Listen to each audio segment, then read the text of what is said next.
Okay, so there are a few other people who want to speak. David? I'm David Sunkin, and I'm newsletter editor of the Amwell Society.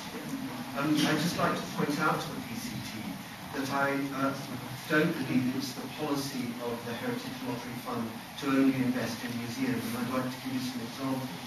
The Heritage Lottery Fund have invested in the Delaware Pavilion at Bexhill, a very similar, iconic modernist building, similar to the style of Lebetkin and his ethos.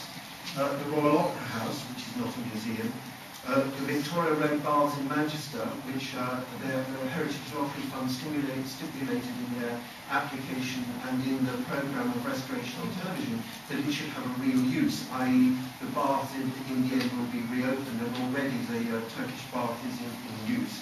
And also Liverpool Anglican Cathedral, which is not a museum, and St Pancras Station, which is not a museum. The points raised this evening about how would be the best way. What about communicating to the 16,000 people that have got this rubbish? Yes, okay. One more to David. I think that the strength of feeling of this meeting, and many people outside this, that this building is like St Paul's Cathedral. Yes. It appeal to you to look at this differently. This isn't like some shabby old prefab or some boring brick building from 1962. As I've said, this is like St Paul's Cathedral or the Mona Lisa or the Sydney Opera House. We ask you to look at this differently and work with us to save this building for the use for which it was intended. Please.